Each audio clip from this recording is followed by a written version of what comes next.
साथियों नमस्कार। मैं गुरुराज निर्माण आईएएस के इस प्लेटफॉर्म पे आपका स्वागत करता हूं और आज हम इकोनॉमी की क्लास को फिर से आगे बढ़ाते हैं। जैसे कि हमने जो इकोनॉमी के कॉन्सेप्ट को पढ़ना शुरू किया तो उसमें हमने सबसे पहले इकोनॉमी के फंडामेंटल्स पढ़े। फिर इसके बाद यूनिट 2 में मनी एंड बैंकिंग के फंडामेंटल्स को हम आगे बढ़ाते हुए आज हम एक्सटर्नल एरिया में आ गए हैं। एक्सटर्नल सेक्टर में हम देखते हैं कि ये कैसे मनी को प्रभावित करता है। मनी के प्रभावित करने वाले फैक्टर्स को देखते हुए हम बैलेंस ऑफ पेमेंट वाले फैक्टर को देखेंगे। इस प्रकार से हमारा एक्सटर्नल सेक्टर का जो फंडामेंटल है उसमें बैलेंस ऑफ पेमेंट में जो खास कंपोनेंट होते हैं जो हमारी मनी को प्रभावित करते हैं, जिसके आधार पे हमारा फॉरेक्स एक्सचेंज रिजर्व चेंज होता है, उससे हम फॉरेक्स कवर अपना कैसे मेंटेन रखते हैं, तथा उसके अलावा उससे पहले हम लोग पढ़ेंगे स्ट्रेटेजिक डिसइन्वेस्टमेंट के बारे में। स्ट्रेटेजिक डिसइन्वेस्टमेंट के माध्यम से कैसे सरकारें मनी को मेंटेन करती हैं, कैसे वो अपनी इकोनॉमी को मेंटेन करती हैं, किस प्रकार से वो इनका किस अकाउंट में आता है, ये सारी चीजें आज हम समझेंगे। बैलेंस ऑफ पेमेंट जिनके दो खास कंपोनेंट होते हैं, current account and capital account, तो इन दोनों चीजों के बारे में डिटेल में हम इसका डिफरेंस समझेंगे और ये समझेंगे कि किस प्रकार से हम करंट अकाउंट और कैपिटल अकाउंट को अपना मेंटेन रखते हैं और इन दोनों की क्या इंपॉर्टेंस है। तो आज इसको स्टार्ट करते हैं। सबसे पहले टॉपिक आता है स्ट्रैटेजिक डिसइन्वेस्टमेंट। तो स्ट्रैटेजिक डिसइन्वेस्टमेंट समझने से पहले हमको समझना चाहिए कि डिसइन्वेस्टमेंट क्या होता है, विनिवेश क्या होता है।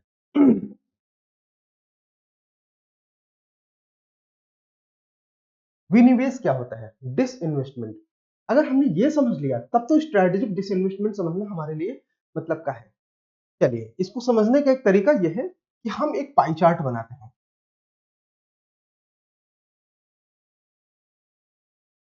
ऐसा पाई चार्ट। अब इसमें जो है ये अलग अलग पोर्शन है, इनको हम अलग अलग शेयर मान सकते हैं। जैसे कि 25, 25, 25, 10 एंड 15। अब ये मान के चलते हैं कि A B C D, A B C D E, इस तरह से ये 5 लोग मिलके एक कंपनी शुरू करते हैं। That is equal to 100% of share. मान लेते हैं कि कोई एक कंपनी है, आप सबने पार्ले जी का बिस्किट खाया होगा तो हम इसको पार्ले जी कंपनी का नाम दे देते हैं। ये पार्ले जी कंपनी का डेटा है हमारे सामने, ठीक है। पार्ले जी के ये इतने मेन स्टेक होल्डर हैं जिनके पास ये 100% के शेयर है, ठीक है। तो अगर इसका कोई एक यूनिट, जैसे मान लेते हैं यहां से 1%, 2%, कुछ भी, अगर इसके शेयर को कम कर दिया जाए, मान लेते हैं कि 2% शेयर ये किसी को बेच दिया जाता है, तो इसका मतलब ये होगा कि पार्ले जी ने उतने शेयर कम कर दिए, ठीक है। तो ये तो हमको समझ में आता है कि किसी बैलेंस शीट से कोई शेयर कैसे कम किया जाता है, ठीक है। अब बात आती है कि हम पार्ले जी की बात नहीं समझने के लिए बैठे, हम समझने के लिए बैठे हैं कि गवर्नमेंट कैसे इस मैकेनिज्म को मेंटेन करती है। तो अब हम मानते हैं कि यही पाई चार्ट किसका है, ओएनजीसी का। ओएनजीसी एक सरकारी कंपनी है, आप सभी जानते हैं। तो इस ओएनजीसी के पाई चार्ट में मानते हैं कि A B C D type का कोई शेयर ग्रुप है, या इसको ओएनजीसी के केस में थोड़ा सा चेंज कर देते हैं, क्योंकि यहाँ पे गवर्नमेंट अब अपने आप में कंप्लीट ओनर है। तो इसको इस तरह से ड्रॉ करेंगे कि ये है गवर्नमेंट का 100% शेयर की एक कंपनी, ओएनजीसी, ठीक है, ओएनजीसी। अब गवर्नमेंट किसी टाइम में मान लीजिए कि इसका कुछ हिस्सा किसी प्राइवेट पार्टनर को बेचना चाहती है। तो उदाहरण के तौर पर अगर हम ये कहें कि गवर्नमेंट ने 10% कहीं पे, जैसे मान लेते हैं यहां पे ये 10%, तो ये हो गया 10% और रेस्ट हो गया 90%, ठीक है। ये 10% गवर्नमेंट ने अडानी को बेच दिया, गौतम अडानी को बेच दिया, ठीक। तो इस तरह से हम ये कहेंगे कि 10% शेयर ओएनजीसी का अडानी को जो बिका, इसका मतलब ये है कि 10% प्राइवेटाइज हुआ। पूरी कंपनी का प्राइवेटाइजेशन नहीं हुआ, मतलब ये कि पूरी कंपनी अभी निजी क्षेत्र में नहीं गई, अभी भी इसको सरकारी कंपनी ही कहेंगे। निजी क्षेत्र की कंपनी या गैर सरकारी कंपनी हम इसको तब कहेंगे जब इसमें सरकार का शेयर 50% से नीचे आ जाए। इससे नीचे आ जाए तब हम ये कहेंगे कि ये अब सरकारी क्षेत्र का उपक्रम नहीं रह गया, अब ये प्राइवेट सेक्टर का उपक्रम हो गया। लेकिन चूंकि केवल 10% का शेयर अडानी को दिया गया है, तो इस केस में केवल 10% का डिसइन्वेस्टमेंट हुआ है। इसको हम बोलेंगे कि दिस इज डिसइन्वेस्टमेंट ऑफ 10%, या ये केवल 10% का विनिवेश हुआ।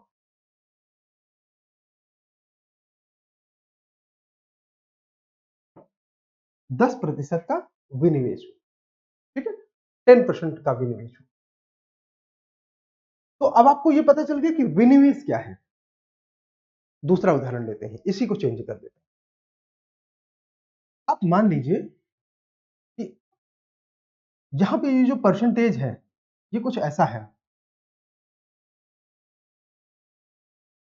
कि 45% शेयर गवर्नमेंट का है, ठीक है, और 55% शेयर अडानी का। मतलब ये कि किसी टाइम में गौतम अडानी को सरकार ने ओएनजीसी के 55% शेयर बेच दिए, तो हम ये कहेंगे कि अब ये उपक्रम ओएनजीसी वो निजी क्षेत्र का उपक्रम हो गया, क्योंकि इसमें सरकार की जो मालिकाना अधिकार है वो 50% से कम आ गए। जो गवर्नमेंट की इक्विटी होल्डरशिप है that has become less than 50%, then we can say कि अब ये प्राइवेट सेक्टर यानी कि निजी सेक्टर की कंपनी। देखो, प्राइवेट कंपनी कहना अलग बात होती है, प्राइवेट सेक्टर कहना अलग बात होती है। प्राइवेट कंपनी एक गवर्नमेंट कंपनी हो सकती है, जैसे महानदी कॉर्पोरेशन लिमिटेड, वो अपने आप में सरकारी कंपनी है, लेकिन हम उसे प्राइवेट कंपनी कहते हैं, प्राइवेट सेक्टर नहीं बोलते। प्राइवेट कंपनी वो होती है जिनकी इक्विटी अमंग द डायरेक्टर्स, जो कि 200 से ज्यादा नहीं होंगे, उनके बीच में अगर वो बिकती है तो वो प्राइवेट कंपनी है। ऐसी प्राइवेट कंपनी ओएनजीसी एनटीपीसी मिलकर बना सकते हैं, ठीक है। लेकिन प्राइवेट सेक्टर का मतलब यह है कि ये नॉन गवर्नमेंट कंपनी है, गैर सरकारी कंपनी, ठीक है। तो इस कंडीशन पर ये अडानी के पास चूंकि 55% का शेयर आ गया, ऐसी कंडीशन पे ये निजी क्षेत्र यानी कि प्राइवेट सेक्टर की कंपनी होगी। तब हम ऐसे लिखेंगे कि ONGC has now become a private sector company, ठीक है, private sector company with 55% ownership with Gautam Adani, ठीक है, गौतम अडानी। इस प्रकार से अगर हमने ये दो बातें समझ ली, तो अब हमारे पास ये मुद्दा बचता है कि स्ट्रैटेजिक डिसइन्वेस्टमेंट। तो पहले उस कदम पे जाने से पहले एक चीज और समझ लेते हैं कि जो हमने पहला केस लिया जिसमें कि हमने ये समझा कि 10% की डिसइन्वेस्टमेंट हुई, ऐसी कंडीशन पर गवर्नमेंट के पास कंपनी का मैनेजमेंट एंड कंट्रोल दोनों रहता है। लेकिन जब 55% शेयर अडानी के पास आ गए, तो अब जो मैनेजमेंट होगा वो अडानी और सरकार का दोनों के मिलके होगा। लेकिन चूंकि अडानी की ओनरशिप ज्यादा है, अडानी का मालिकाना हक का प्रतिशत ज्यादा है, 50% से ज्यादा, तो कभी भी बोर्ड ऑफ डायरेक्टर्स की मीटिंग अगर होगी, बोर्ड ऑफ डायरेक्टर्स की मीटिंग होगी, तो उसमें जो अडानी के लोग हैं वो बहुमत में होंगे। जब अडानी के लोग बहुमत में हैं, अडानी के एम्प्लॉय बहुमत में हैं, अडानी के द्वारा अपॉइंट किए गए डायरेक्टर्स बहुमत में हैं, तो ऐसी कंडीशन पर कोई भी फैसला बगैर अडानी की मर्जी के नहीं हो सकता। इसका मतलब ये कि कौन सी मशीन खरीदनी है, किस टेक्नोलॉजी में पैसा लगाना है, ये बगैर गौतम अडानी की मर्जी के नहीं हो सकता। तो इस केस में जो मैनेजमेंट है, कंट्रोल है कंपनी का, वो ज्यादा अडानी के पास है। मतलब ये कि जो ज्यादा मेजर डिसीजन होंगे वो गौतम के द्वारा लिए जाएंगे या गौतम के द्वारा अपॉइंट किए गए डायरेक्टर्स की मर्जी से होंगे, ठीक है। अब ये दो बातें आपने समझ ली, तो हमारे लिए आसान हो गया कि हम ये समझें कि स्ट्रेटेजिक डिसइन्वेस्टमेंट क्या है। और ये है तीसरी कहानी, जो कि सबसे महत्वपूर्ण पार्ट है, ठीक है। एग्जाम्पल चेंज कर देते हैं सो दैट कि थोड़ा सा हमारे पास लीवरेज आ जाए।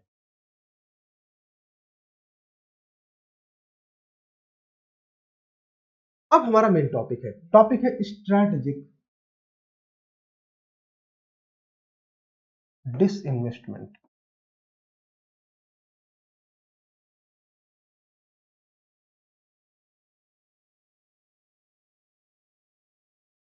स्ट्रैटेजिक डिसइन्वेस्टमेंट मतलब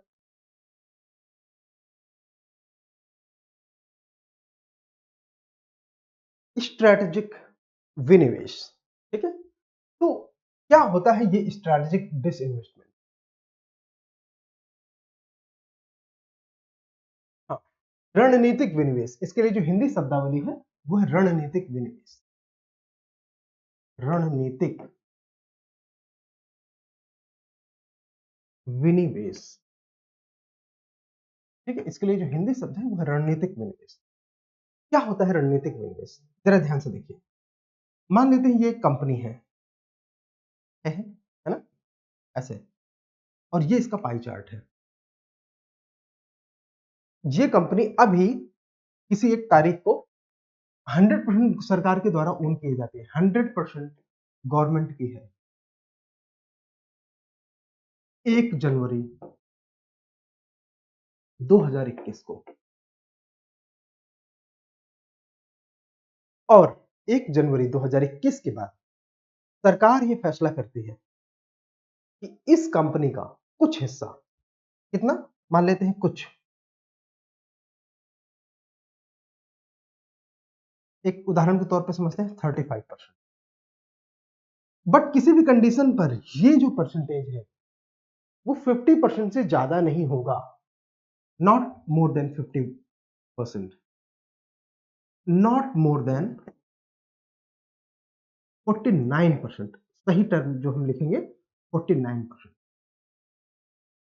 मतलब ये कि 49% से अधिक ना हो, नॉट मोर देन 49% किसी प्राइवेट सेक्टर को दे दिया गया। ठीक है, हमने उदाहरण के लिए ले लिया 35%। इसमें हम और एक चीज बढ़ा सकते हैं, 10% और हम डाल देते हैं, आपके लिए थोड़ा आसान हो जाएगा, 10% और। अब मान लेते हैं ये 10% अंबानी को दिया गया और 35% अडानी को दिया गया। ठीक है, तो सरकार ने कोई भी उपक्रम मान लेते हैं इसे, उदाहरण के तौर पर अभी हमने ओएनजीसी का उदाहरण लिया था, उदाहरण हम चेंज कर देते हैं, ले लेते हैं इसको एलआईसी का। ठीक, एलआईसी का ले लेते हैं, हालांकि एलआईसी का भी प्राइवेटाइजेशन हो गया है, फिर भी हमारे उदाहरण में काम आ जाएगा कि एलआईसी का 35% अडानी को दे दिया और 10% अंबानी को दे दिया, तो आपके हिसाब से अभी भी 55% गवर्नमेंट के पास है, 55% गवर्नमेंट के पास है। मतलब ये कि जैसे मैंने अभी आपको पीछे बताया कि अभी भी इस कंपनी में जो मेजर कंट्रोल होगा, मैनेजमेंट होगा कि इसमें कौन सी टेक्नोलॉजी खरीदी जाएगी, कौन सी इन्वेस्टमेंट किससे लिया जाना है, कहां से लोन लिया जाना है, उन सारे फैसलों में जो बोर्ड ऑफ डायरेक्टर्स हैं उनमें कंट्रोल किसका होगा? सरकार का, क्योंकि सरकार के पास 55% शेयर है अभी गवर्नमेंट के। अडानी अंबानी मिल भी जाए तो वो केवल 45% तक पहुंच सकते हैं। मतलब ये कि इस कंपनी के सारे फैसले अभी गवर्नमेंट लेगी। ठीक है, नॉर्मल परिस्थिति ये है, लेकिन लेकिन अगर सरकार 45% का डिसइन्वेस्टमेंट कर रही है, भले वो किसी एक इन्वेस्टर को करती या ग्रुप ऑफ इन्वेस्टर को कर रही है, तो भी उस कंडीशन पे अगर सरकार 45%, किसी भी कंडीशन में वो परसेंटेज 49 से ज्यादा नहीं जाना चाहिए। ठीक है, 49 से ज्यादा नहीं जाना चाहिए। 45% के डिसइन्वेस्टमेंट के बाद भी अगर सरकार मैनेजमेंट और कंट्रोल प्राइवेट सेक्टर की पार्टियों को दे दे, बस ये सुनना था ध्यान से कि 45% शेयर लिक्विडेट करने के बावजूद, मतलब वो कि अभी 49 से ज्यादा नहीं है, मतलब ये कि किसी भी कंडीशन में ये कंपनी कैसी है? गवर्नमेंट कंपनी है। गवर्नमेंट कंपनी होने के बावजूद, गवर्नमेंट सेक्टर की कंपनी होने के बावजूद, सरकारी उद्यम होने के बावजूद, अगर सरकार इसमें अपना मैनेजमेंट और कंट्रोल प्राइवेट पार्टियों को दे दे कि तुम ऑपरेशन को कंट्रोल करो, क्यों? क्योंकि गवर्नमेंट को लगता है कि प्राइवेट सेक्टर के जो उद्यम हैं वो ज्यादा एफिशिएंट होते हैं, संसाधनों का ज्यादा अच्छे से यूटिलाइजेशन करते हैं, ज्यादा रिसर्च कर रहे हैं, ज्यादा उनके पास एफिशिएंट मैनेजमेंट है, ज्यादा अच्छी टेक्नोलॉजी और उससे संबंधित फैसले लेने के पास से संबंधित उनके पास अनुभव है। ऐसी परिस्थितियों में अगर सरकार 51% से ज्यादा शेयर होने के बावजूद मैनेजमेंट एंड कंट्रोल प्राइवेट पार्टियों को दे दे, तो ऐसे डिसइन्वेस्टमेंट को स्ट्रैटेजिक डिसइन्वेस्टमेंट कहा जाता है। मतलब क्या? रणनीतिक विनिवेश कहा जाता है। और अगर आपको कॉन्सेप्ट समझ में आ गया तो हमारा ये पार्ट एड्रेस हो गया। ये हमने समझ लिया कि रणनीतिक डिसइन्वेस्टमेंट हो गया, सॉरी ये पार्ट हो गया। ठीक है, तो रणनीतिक डिसइन्वेस्टमेंट कैसे किया जाता है? इसके लिए गवर्नमेंट को अपनी कंपनी के शेयर्स को कहां पे? शेयर बाजार में, इक्विटी मार्केट में, शेयर बाजार में आईपीओ के माध्यम से, प्रत्यक्ष बिक्री के माध्यम से अपने शेयर्स की लिस्टिंग की जा सकती है। और ये जो शेयर हैं, जो भी लोग खरीदेंगे वो पार्टियां इसमें पार्टनर बन जाएंगी। ठीक है, अच्छा, गवर्नमेंट का कौन सा विभाग डिसइन्वेस्टमेंट संबंधित फैसले लेता है, उससे संबंधित चीज देखते हैं। जब सरकार किसी सरकारी उद्यम का स्वामित्व या नियंत्रण किसी अन्य सरकारी निजी इकाई को हस्तांतरित करती है, तो इस प्रक्रिया को रणनीतिक विनिवेश कहा जाता है। यह काम वित्त मंत्रालय के अधीन निवेश और सार्वजनिक संपत्ति प्रबंधन विभाग करता है, जिसको आप पॉपुलरली दीपम कहते हैं, department of investment and public asset management के द्वारा ये किया जाता है। तो किसी रणनीतिक बिक्री में लेन देन के दो तत्व होते हैं, जैसे कि रणनीतिक भागीदार को शेयरों का एक बड़ा ब्लॉक, वो अप टू कितना हो सकता है? अप टू 49%, 49% हो सकता है। रणनीतिक साझेदार को प्रबंध का नियंत्रण, ये सबसे महत्वपूर्ण पॉइंट है कि despite being company from the government sector, its management and control have been transferred to the private parties. That's it. ये इसका सबसे महत्वपूर्ण पॉइंट है कि रणनीतिक साझेदार को प्रबंधन नियंत्रण का हस्तांतरण किया जाए।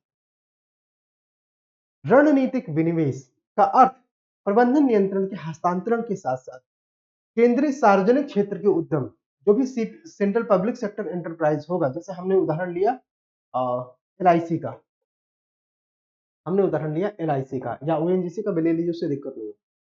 सरकार की 50% तक की हिस्सेदारी की बिक्री है। 50% तक की कहने का मतलब यह है कि अभी भी 50% से ज्यादा सरकार के पास है। आइडियली यहाँ पे 50% या 49% में कोई बहस नहीं है, क्योंकि कोई भी अमाउंट मान लीजिए n बिलियन है, तो बस ये कहने का मतलब है कि किसी भी कंडीशन पर अगर वो 1 लाख है, तो जो पैसा होगा वो 50% प्लस 1 रुपी एटलीस्ट, इतना गवर्नमेंट की साइड होगा। मतलब ये कि government will remain majority and that's the point. ठीक है, तो यहाँ 50% या 49% का डिबेट नहीं है। यहाँ डिबेट ये है कि in any case government must be the majority in holding the shares, that's it. रणनीतिक विनिवेश निजीकरण का एक तरीका है। हाँ, ये भी एक अपने आप में प्राइवेटाइजेशन है, जिसका फंडामेंटल हमने अभी देखा। यहां तक कि सरकार किसी अन्य पीएसयू को, इस पार्ट को बाद में देखते हैं, सरकार किसी अन्य पब्लिक सेक्टर यूनिट को, पब्लिक सेक्टर यूनिट मतलब सरकारी क्षेत्र का उद्यम, सरकारी कंपनी को अपना प्रबंधन नियंत्रण दे देती है, तो यह भी रणनीतिक विनिवेश माना जाता है। मतलब ये कि अगर कल को सरकार ओएनजीसी का मैनेजमेंट एंड कंट्रोल एनटीपीसी को दे दे, तो ये अपने आप में स्ट्रेटेजिक डिसइन्वेस्टमेंट है, रणनीतिक विनिवेश है। ये बात प्राइवेट सेक्टर के लिए नहीं है। ठीक है, ये बात प्राइवेट सेक्टर की नहीं है, ये बात हम गवर्नमेंट सेक्टर के लिए बात कर रहे हैं कि 100% मैनेजमेंट अगर कंट्रोल सब कुछ दे देती है प्राइवेट सेक्टर को, तो भी वो रणनीतिक विनिवेश है। ठीक है। इसका एक उदाहरण है, नीपको नाम की एक कंपनी थी जिसका स्वामित्व और प्रबंधन का नियंत्रण 100% एनटीपीसी के पास हस्तांतरित कर दिया गया। तो ये दूसरा केस है। अब यूपीएससी आपके सामने 4 स्टेटमेंट देती है।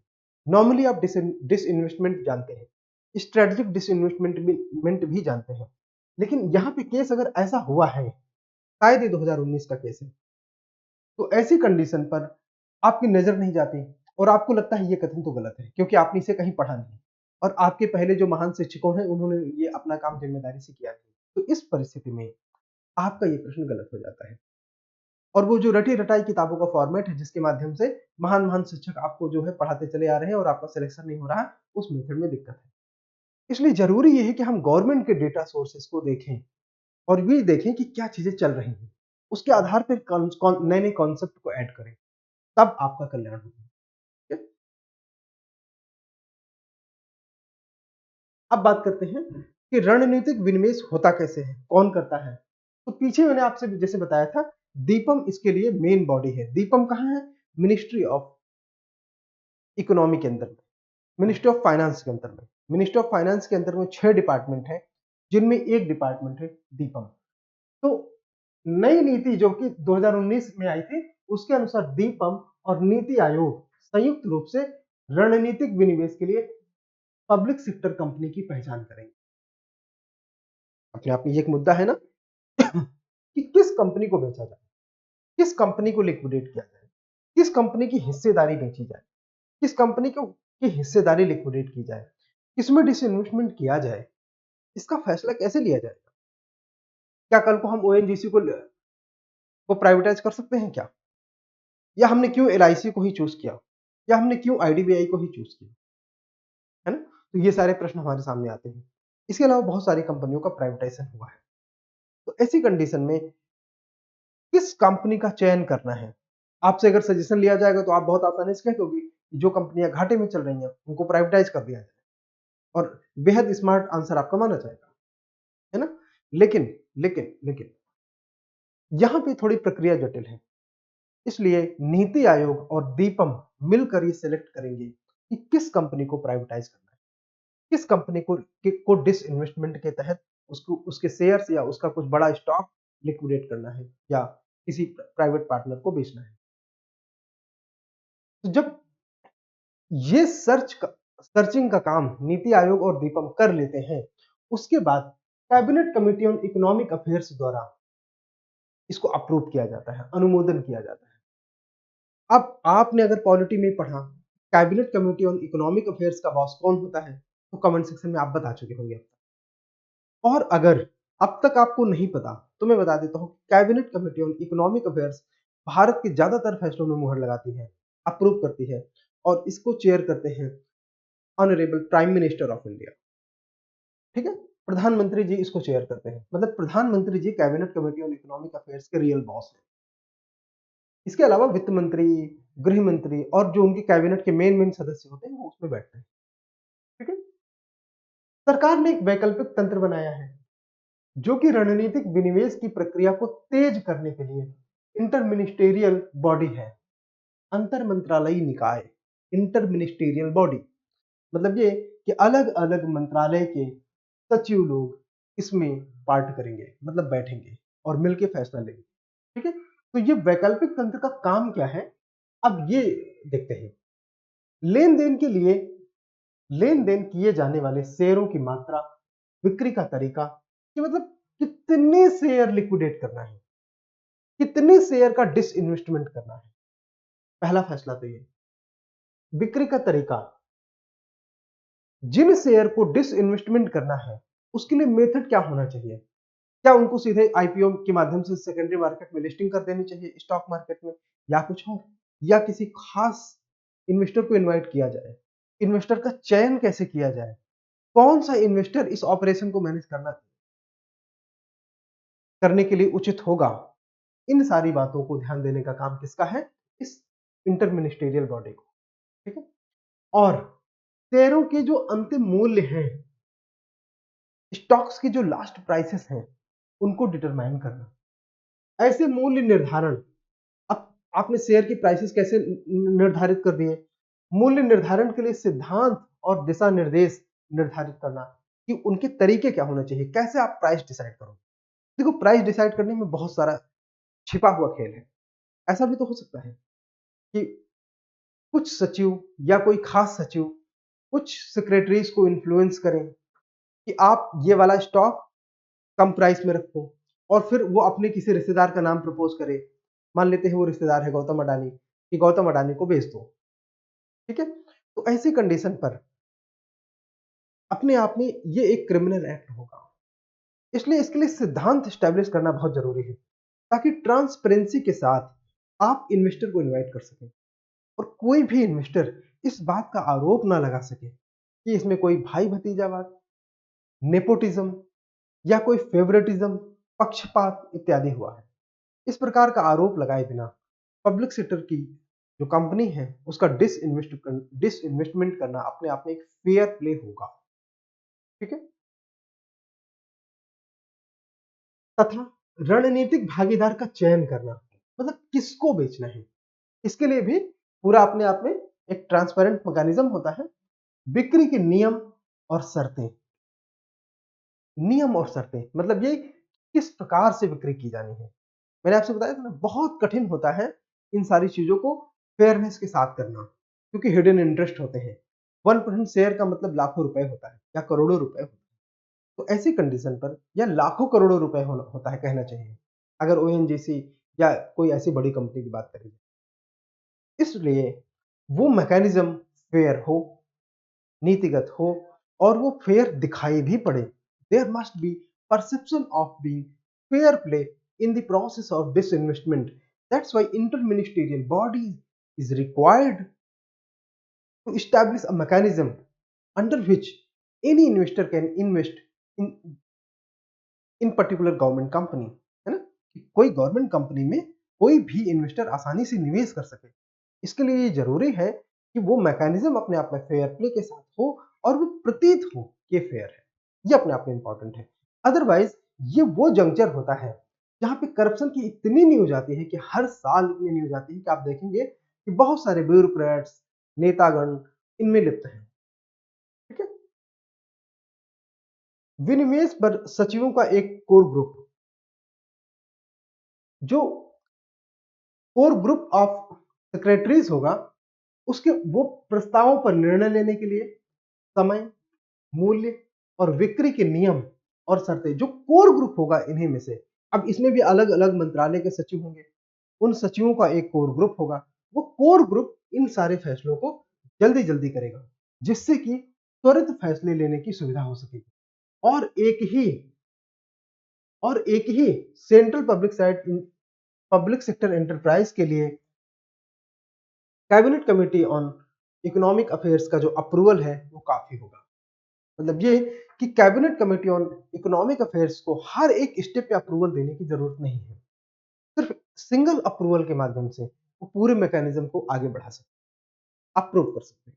ये कहने का मतलब है। अच्छा, ये एक इंपॉर्टेंट इंफॉर्मेशन है। 1991 में प्रधानमंत्री पीवी नरसिम्हा राव के टाइम में आपको पता है कि लिबरलाइजेशन, प्राइवेटाइजेशन एंड ग्लोबलाइजेशन आ गया था। अब हम ये एलपीजी क्यों अभी नहीं पढ़ रहे हैं, ये हम पढ़ेंगे जब हम इंडियन इकोनॉमिक डेवलपमेंट वाला चैप्टर उस समय। ठीक है, तो 1991 में पीवी नरसिम्हा राव जी के टाइम में देश में विनिवेश के निर्णय लिए गए। ठीक है, और उसके बाद एक स्थिर प्रवाह देखा गया, मतलब धीरे धीरे कुछ डिसइन्वेस्टमेंट वगैरह का काम आगे बढ़ा। रणनीतिक विनिवेश, जहां खरीदारों ने प्रबंधन का नियंत्रण अपने हाथ में लिया हो, कि बाद में एनडीए सरकार जो 96-97 में के टाइम में आई थी उसके समय शुरू हुआ। और पहले विनिवेश मंत्री जो अरुण शौरी जी हैं, आप लोगों ने इनको देखा होगा अक्सर न्यूज चैनल में, उन्होंने इस कवायद को गति दी। उन्हें रणनीतिक बिक्री प्रक्रिया के माध्यम से मारुति, भारत एल्यूमिनियम लिमिटेड, विदेश संचार निगम लिमिटेड और हिंदुस्तान जिंक का निजीकरण का श्रेय दिया जाता है। आपके आपको समझ जाना चाहिए कि ये सारी पहले सरकारी कंपनियां थी, अब प्राइवेट है। ठीक है, तो रणनीतिक विनिवेश किया क्यों जाता है? आप आसानी से बता सकते हैं कि डिसइन्वेस्टमेंट किया ही क्यों जाता है। तो एक इसका इंपॉर्टेंट एस्पेक्ट ये होता है, जैसे मैंने पीछे बताया कि प्राइवेट सेक्टर को हम कुछ मामलों में प्राइवेट सेक्टर को कुछ मामलों में ज्यादा एफिशिएंट देखते हैं। एफिशिएंट, ठीक है। ऑपरेशन मैनेजमेंट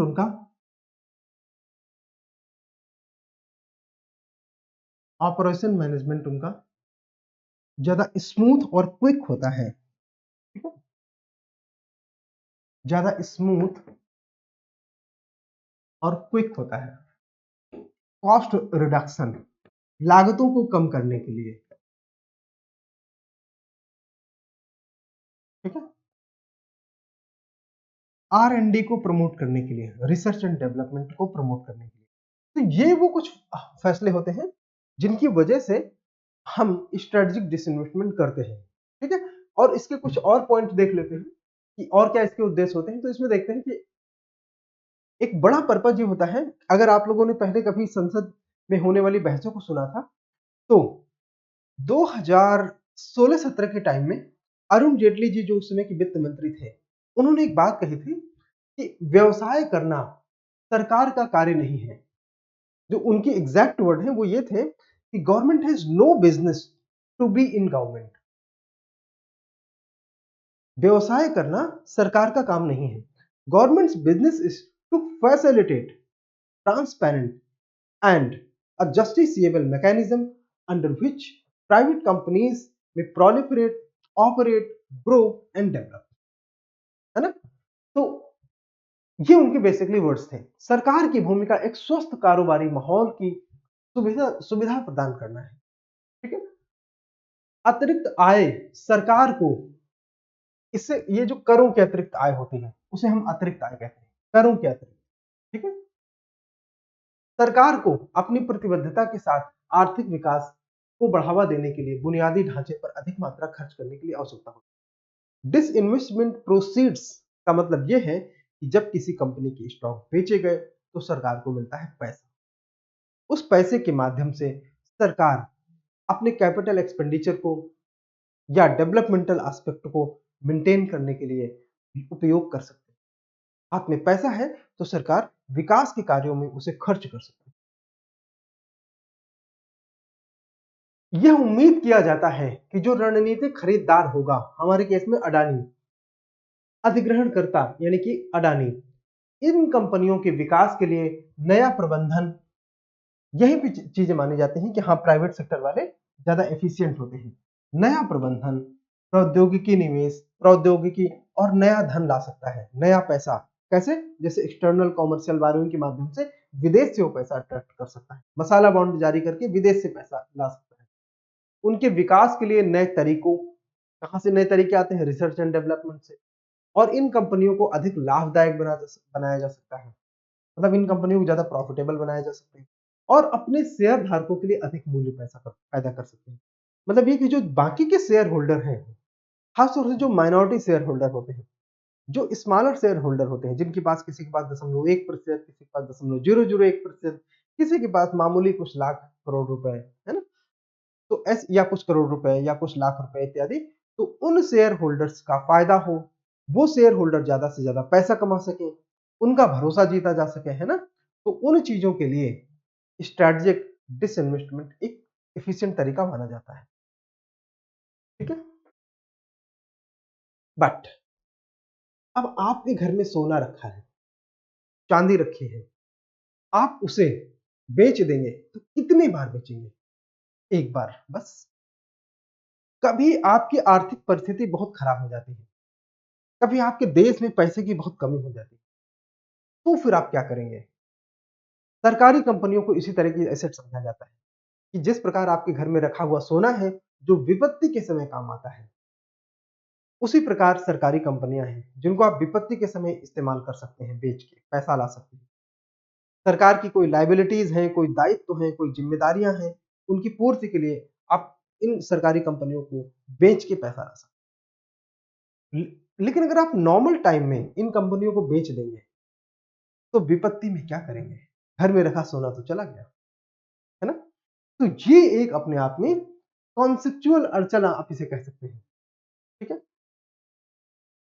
कि जो हमको हमारे फाइनेंस को विपत्ति के समय में एक कुशन प्रोवाइड करता है, जैसे हमारे घर का रखा हुआ गोल्ड, उसी तरह ये कंपनियां हमारे बैड इकोनॉमी को एक कुशन के तौर पे प्रोवाइड करती हैं, ठीक है? तो इनको क्यों बेचा जाए? और ये प्रश्न जरूरी है, क्योंकि अगर आप ये कहेंगे कि हानिकारक प्राइवेट कंपनियों, सरकारी उद्यमों को, हानिकारक का मतलब कि वो कंपनियां जो नुकसान उठा रही हैं, उदाहरण के तौर पे ऐसी बहुत सारी सरकारी कंपनियां हैं जो कि नुकसान उठा रही हैं। तो नुकसान तो रेलवे पे उठा रहा है, क्या आप उसे प्राइवेटाइज कर देंगे? हाँ, धीरे धीरे हो तो रहा है। भारत संचार निगम लिमिटेड नाम की कंपनी, बीएसएनएल, आप लोग जानते होंगे, नुकसान उठा रही थी, ठीक है? और नाटको एक कंपनी थी,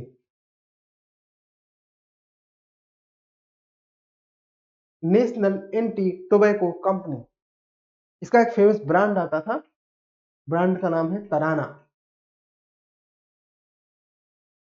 अब आप बोलोगे तराना क्या है? कोई गाना है? बिल्कुल नहीं। तराना कॉन्ट्रासेप्टिव पिल्स थी। जिसको कॉन्ट्रासेप्टिव पिल्स का मतलब नहीं पता, वो गूगल करके पढ़ ले। ये मेडिकल की क्लास नहीं है, ठीक है? तो नाटको कंपनी का जो प्राइवेटाइजेशन हुआ, वो किसने किया?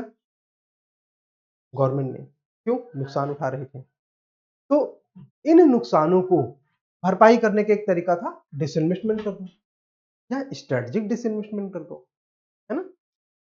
नाउ, लाभ कमाने वाली लाभ कमाने वाली सरकारी उपक्रमों का विनिवेश क्यों? क्योंकि ये तो घर के रखे हुए गोल्ड जैसा है, तो उनके क्या उद्देश्य है? क्या सिर्फ पैसे के लिए विनिवेश किया जा रहा है? उत्तर है नहीं।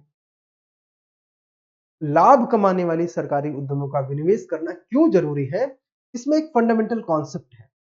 ऐसा हो सकता है कि ये उद्यम लाभ कमा रहा है और उसके पीछे का कारण ये हो कि उसमें जिस सेक्टर में वो कंपनी हो, उदाहरण के तौर पे कोयला, तो मान लेते हैं एक हाइपोथेटिकल उदाहरण के तौर पर कि मान लीजिए कोल सेक्टर में सरकार ने प्राइवेट कंपनियों को परमिशन ही ना दिया हो, लाइसेंस ना दिया हो, तो आपको लगता है कि कोयले के सेक्टर में जो भारत की कंपनी है कोल इंडिया लिमिटेड, वो प्रॉफिट में इसलिए है क्योंकि वहां पे कंपटीशन नहीं है।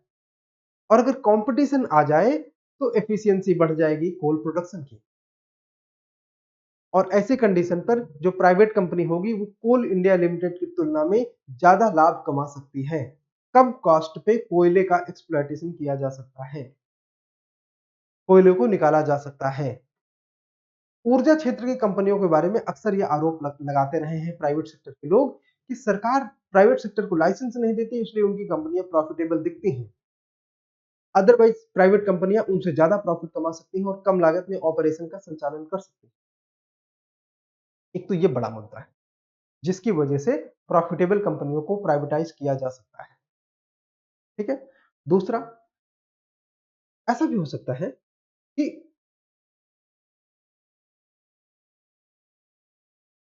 गवर्नमेंट का ये जो सिद्धांत है कि government has no business to be in business, कि सरकार का काम व्यवसाय में रहना नहीं है, बल्कि व्यवसाय के लिए अच्छी परिस्थितियां उपलब्ध कराना है। तो उसकी वजह से भी गवर्नमेंट प्राइवेटाइज कर सकती है या लिक्विडेट कर सकती है अपने शेयर, या स्ट्रेटेजिक डिस इन्वेस्टमेंट की ओर जा सकती है, किसी मुनाफा कमाने वाली कंपनी की ओर। और और मान लीजिए गवर्नमेंट का इंटरेस्ट ही ना हो, तो भी प्राइवेटाइजेशन की तरफ गवर्नमेंट जा सकती है। हाँ, ऐसा हो सकता है कि सरकार उस व्यवसाय में बने रहना नहीं चाहती, ठीक है? यह राजस्व देता है। कैसे? जब कोई कंपनी प्रॉफिट कमाती है तो उससे जो हमें पैसा मिलता है वो राजस्व आता है। लेकिन जब हम किसी कंपनी को बेचते हैं, उससे जो पैसा आता है, टेक्निकली वो राजस्व है, सॉरी, टेक्निकली वो पैसा है, जिसे आप रेवेन्यू कह सकते हैं। लेकिन बजट में वो पूंजी खाते में लिखा जाएगा, क्योंकि यहाँ पे राजस्व का मतलब रेवेन्यू से ना होकर कैपिटल से है, कैपिटल से है। तो ज्यादा बेहतर होगा कि यहाँ पे आप पूंजी लिखें, ये पूंजी देता है, ठीक है? ये अपने आप में क्या देता है? पूंजी, नॉट रेवेन्यू नहीं, ठीक है? पूंजी देता है। और राजकोषीय घाटे के लक्ष्यों को पूरा करने में है। जो आपके फिस्कल डेफिसिट्स हैं उनके लक्ष्यों को पूरा करने में ये मदद करता है। इसलिए भी हम लाभ कमाने वाली कंपनी का स्ट्रेटेजिक डिसइन्वेस्टमेंट कर सकते हैं। भले ही एक पब्लिक सेक्टर यूनिट लाभदायक है ना, it may be profitable because high, it may not be profitable because of it is efficiency। मतलब ये कि ये प्रॉफिटेबल हो सकते हैं अपने एफिशिएंसी के कारण नहीं,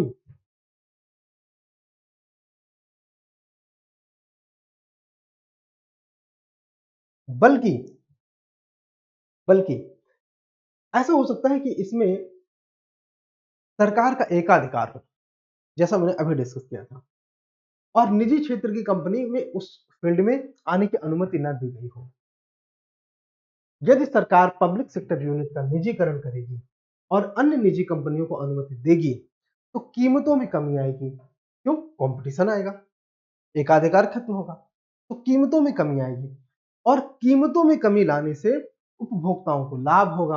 अब उपभोक्ता तो हमारे आपके जैसे साधारण लोग हैं, तो उपभोक्ताओं को लाभ पहुंचाने के इरादे से ऐसी कंपनियों में डिसइन्वेस्टमेंट या स्ट्रेटेजिक डिसइन्वेस्टमेंट प्रमोट किया जा सकता है। नीति आयोग और दीपम मिलके ये सारे उद्देश्यों को ध्यान में रख के फैसला लेते हैं।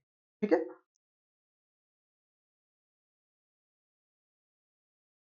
अब रणनीतिक विनिवेश नीति कब आई? ये 2019 की है।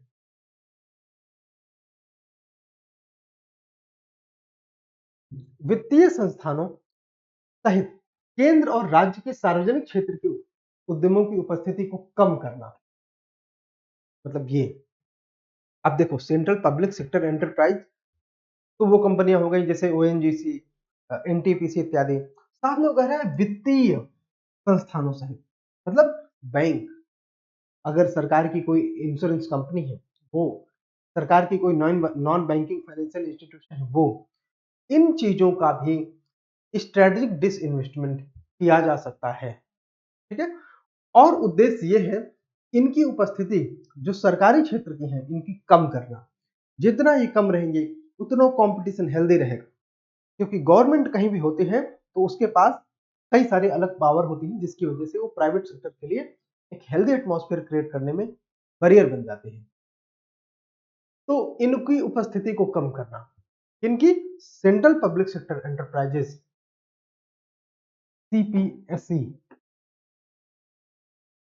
और पब्लिक सेक्टर की जो फाइनेंशियल इंस्टीट्यूशन है, पब्लिक सेक्टर की जो फाइनेंशियल इंस्टीट्यूशन है, बैंकें और बीमा कंपनियां इत्यादि। ठीक है, विनिवेश के बाद सेंट्रल पब्लिक सेक्टर एंटरप्राइजेस या बैंकों या कोई भी अदर फाइनेंशियल इंस्टीट्यूशन हो कि आर्थिक वृद्धि निजी पूंजी, प्रौद्योगिकी और सर्वोत्तम प्रबंधन प्रथाओं के प्रवाह के माध्यम से होगी।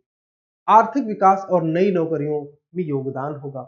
सरकार के विभिन्न सामाजिक और विकासात्मक कार्यक्रमों को वित्त पोषण मिलेगा, पैसा मिलेगा, तो सरकार एजुकेशन, हेल्थ, हॉस्पिटल इन सब में पैसा खर्च कर सकती है।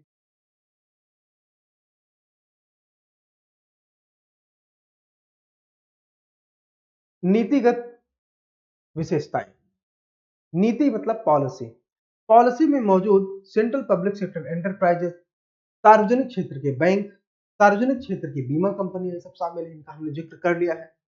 विभिन्न क्षेत्रों को रणनीतिक और गैर गैर रणनीतिक क्षेत्रों को रूप में वर्गीकृत, बहुत ही महत्वपूर्ण पॉइंट है। इस नीति का इस नीति की एक महत्वपूर्ण विशेषता यह है कि ये आइडेंटिफाई करेगी कि कौन स्ट्रेटेजिक सेक्टर की कंपनी है और कौन नॉन स्ट्रेटेजिक सेक्टर की कंपनी। स्ट्रेटेजिक सेक्टर की कंपनियों के साथ अलग बर्ताव किया जाएगा, नॉन स्ट्रेटेजिक सेक्टर के साथ अलग, गैर रणनीतिक कंपनियों को अलग तरीके से ट्रीटमेंट दिया जाएगा। ठीक है, वर्गीकृत रणनीतिक क्षेत्र कौन कौन से हैं, स्ट्रेटेजिक सेक्टर कौन कौन से हैं।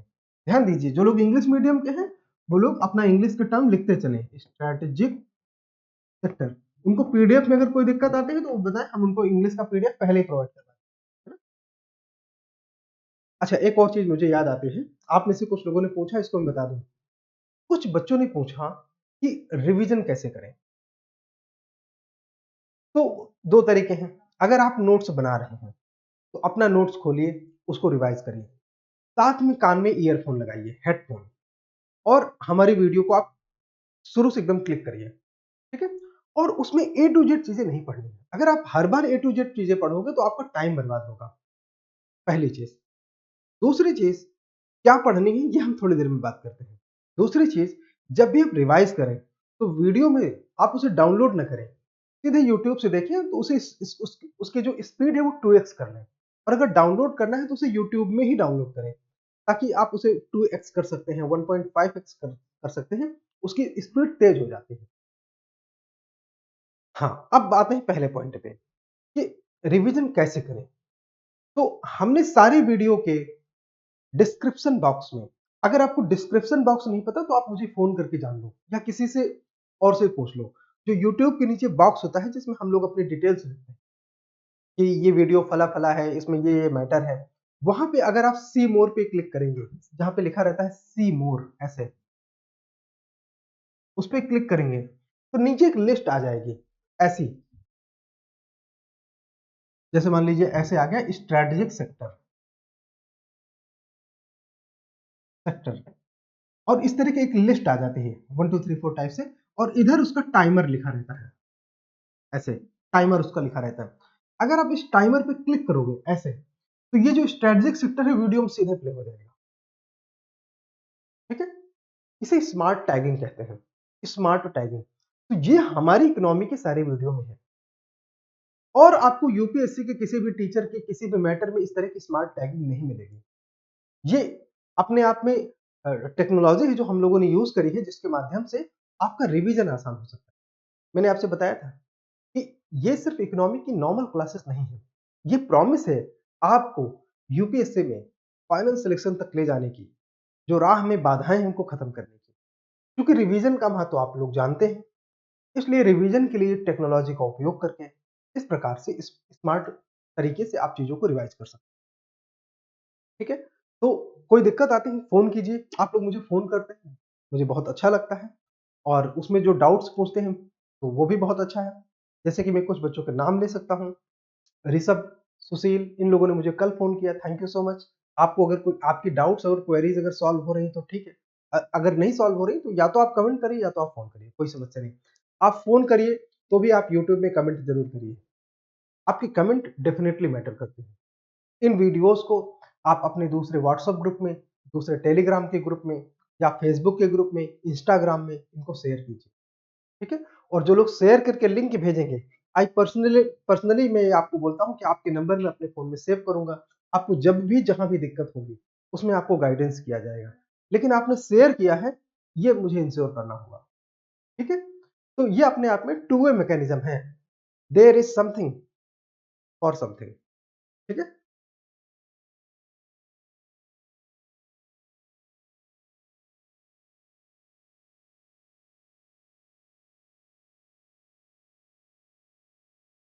आइए नीतिगत विशेषताओं को आगे बढ़ाते हैं। रणनीतिक क्षेत्र कौन कौन से हैं, रणनीतिक क्षेत्र कौन कौन से हैं। तो अब ये प्रीलिम के लिए कितना इंपॉर्टेंट है, इसको आप इस तरह समझो कि कम से कम लास्ट 10 ईयर में 4 टाइम्स तो इन्हीं से पूछ लिया गया कि रणनीतिक क्षेत्र कौन कौन से हैं, है ना। परमाणु ऊर्जा, आपको आसानी से पता चल जाएगा। अंतरिक्ष और रक्षा, ये पहला पॉइंट है। पहले पॉइंट के अंतर्गत में atomic energy, space and defence, ये हो गया, ठीक है। सेकंड पॉइंट में है ट्रांसपोर्ट, मतलब परिवहन, ठीक है। कम्युनिकेशन, दूरसंचार। तीसरे में है इलेक्ट्रिसिटी, पेट्रोलियम, कोयला, है ना, तथा अन्य खनिज। ये सारी ऊर्जा वाली चीजें जो है तीसरे पॉइंट में है। चौथे में फाइनेंशियल सेक्टर की चीजें हैं, बैंकिंग, बीमा और वित्तीय सेवाएं, ठीक है। ये सारी चीजें हो गई, तो ये अपने आप में रणनीतिक क्षेत्र कहे जाते हैं, ठीक है। रणनीतिक क्षेत्रों में सार्वजनिक क्षेत्र के उद्यमों को उद्यमों की न्यूनतम उपस्थिति होगी। अब जैसे मान लीजिए जो आपने स्ट्रेटेजिक सेक्टर की कंपनियां देख ली, जैसे डिफेंस के क्षेत्र में कंपनी है डीआरडीओ, स्पेस के क्षेत्र में सरकार की कई सारी कंपनी है ना? तो या एनर्जी के फील्ड में ओएनजीसी, एनटीपीसी, सीआईएल, है ना? ये सारी चीजें हैं कि नहीं कंपनी। बीएचईएल अपने आप में मैन्युफैक्चरिंग, इलेक्ट्रिसिटी बनाने में ये सारी चीजें लगे रहते हैं। तो इन जो कंपनियों का, इन जो कंपनियां हैं, ये जो सेक्टर है अपने आप में, वहां ये कह रहा है कि सार्वजनिक क्षेत्र की उपस्थिति, मतलब सरकार की जो उपस्थिति है वो मिनिमम होगी। तो सरकारी कंपनियों की मिनिमम प्रेजेंस होगी इन सेक्टर में। रणनीतिक क्षेत्र में सीपीएससी का निजीकरण किया जाएगा, मतलब स्ट्रेटेजिक सेक्टर में सेंट्रल पब्लिक सेक्टर एंटरप्राइज का प्राइवेटाइजेशन होगा या विलय किया जाएगा। एक दो कंपनियों को किसी के साथ इस तरह के विलय कर दिए जाएंगे या अन्य किसी सीपीएससी के साथ मर्जर कर दिया जाएगा, है ना? अब आप पूछोगे मर्जर क्या है? अभी हम ये डिस्कस करेंगे मर्जर क्या है या विलय करना क्या होता है। जो गैर रणनीतिक क्षेत्र है, अब गैर रणनीतिक क्षेत्र कौन कौन से हो गए? इनके अलावा ये एक और ये जो चार हमने टिक करे, इनके अलावा जो सारे सेक्टर हैं, मान लीजिए अगर गवर्नमेंट कहीं फूड के बिजनेस में है, होटल के बिजनेस में है या और किसी ऐसे बिजनेस में है, तो उनके साथ क्या करना चाहिए? तो गैर रणनीतिक क्षेत्र के सीपीएससी का निश्चित तौर पर निजीकरण होगा या उन्हें बंद कर दिया जाएगा। एयर इंडिया का प्राइवेटाइजेशन हो रहा है ना, आपने देख लिया होगा। ट्रांसपोर्ट सेक्टर है हालांकि, लेकिन फिर भी उसमें प्राइवेटाइजेशन किया गया। आ गया पॉइंट कि मर्जर क्या है।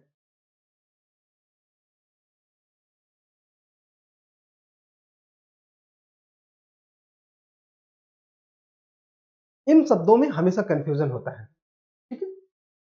डायरेक्टली यूपीएससी ऐसे शब्दों को कम पूछती है। हाँ, कभी मैच द फॉलोइंग को पूछ ले तो एक अलग बात है, अन्यथा इन चीजों को डायरेक्टली ऐसे नहीं पूछा जाता। स्टेट वगैरह में कहीं पूछ ले या कोई एग्जाम्पल देके यूपीएससी आपसे भविष्य में पूछ ले, संभव है, ठीक है? मर्जर क्या है, कंसोलिडेशन क्या है, ज्वाइंट वेंचर क्या है, एक्विजिशन क्या है, अमलगमेशन क्या है, इंग्लिश में है। आप लोग देखोगे सिर्फ एक एक लाइन की चीजें हैं। अच्छा, आप में से एक दो लोगों ने कमेंट किया कि इसे पूरी तरह से हिंदी में रखा जाए। दोस्तों एक बात का ध्यान रखेंगे, एजुकेशन का कोई भी मैकेनिज्म हो, इकोनॉमी, साइंस टेक और एनवायरनमेंट, और आईआर, इन चार चीजों को कभी आप पूरी तरह से हिंदी में नहीं पढ़ना। इसमें बहुत सारी चीजें हैं जो सिर्फ इंग्लिश लैंग्वेज में ही स्पेसिफिक तरीके से मिलते हैं। तो थोड़ी थोड़ी अंग्रेजी जानने में कोई दिक्कत नहीं है। आपको कोई दिक्कत हो, आप कमेंट करके या फोन करके हमसे पूछिए, तो हम आपको हिंदी में एक्सप्लेन कर देंगे। लेकिन फिर भी मैं एडवाइस देता हूं कि कुछ इस शब्दावलियों को साथ में आप इंग्लिश में जरूर समझिए। ये आपके चयन के लिए, आपकी समझ के लिए बहुत जरूरी है, क्योंकि इंग्लिश में कम्युनिकेशन के लिए ज्यादा वर्ड होते हैं हिंदी या किसी अन्य भाषा की तुलना में। इसलिए इंग्लिश में कुछ एक चीजों के मामले में ज्यादा अच्छा क्लासिफिकेशन स्टैब्लिश होता है। इसीलिए बहुत सारे शब्दों को हम साइंस में, साइंस टेक में, एनवायरनमेंट में, आईआर में और इकोनॉमी में, या जो भी डायनेमिक सेक्शन की चीजें हैं, उनमें हम सिर्फ इंग्लिश की शब्दावलियों पर निर्भर करते हैं, ठीक है?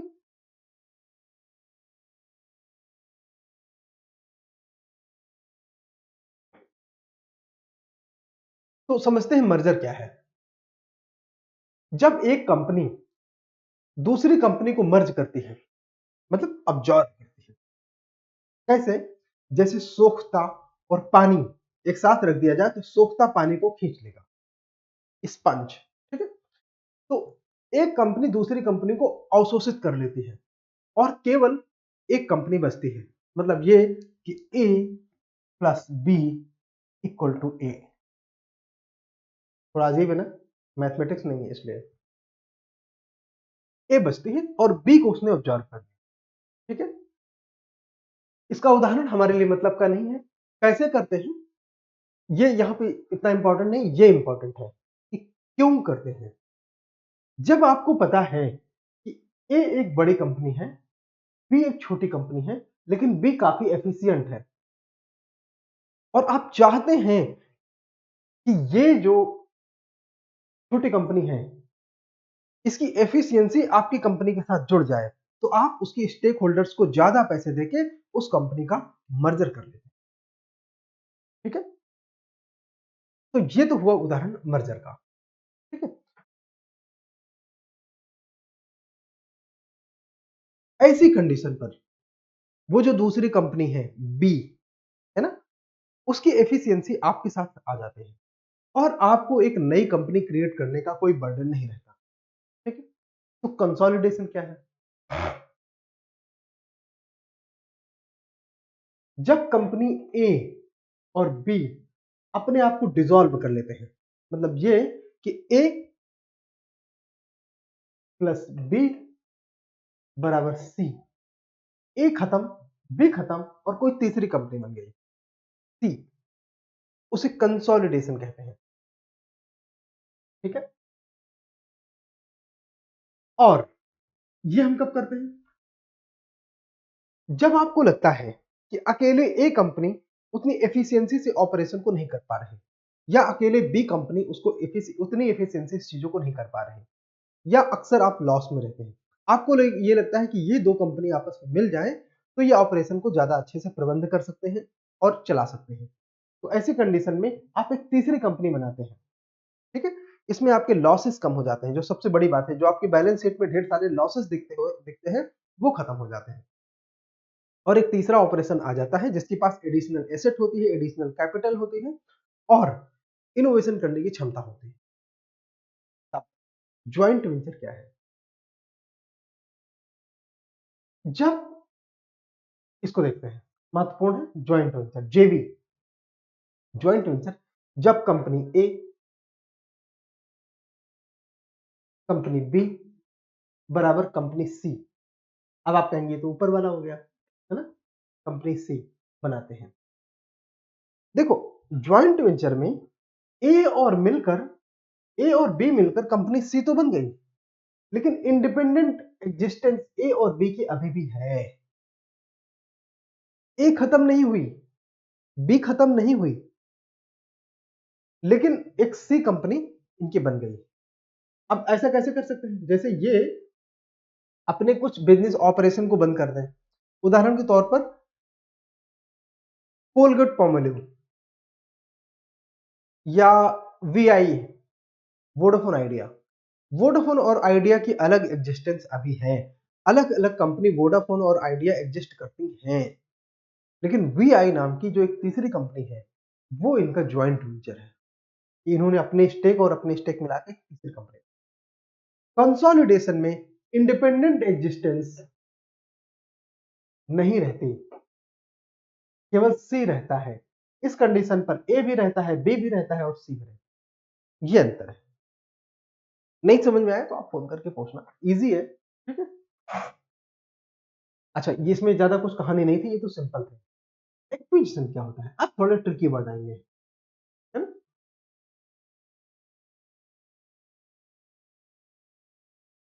जब कंपनी ए कंपनी बी को अक्वायर करे, लेकिन रहे वो अलग अलग कंपनी, जैसे कि माइक्रोसॉफ्ट ने लिंक्डइन को एक्वायर कर लिया, लेकिन अभी भी लिंक्डइन नाम की कंपनी है और माइक्रोसॉफ्ट तो है ही, बिल गेट्स वाली माइक्रोसॉफ्ट।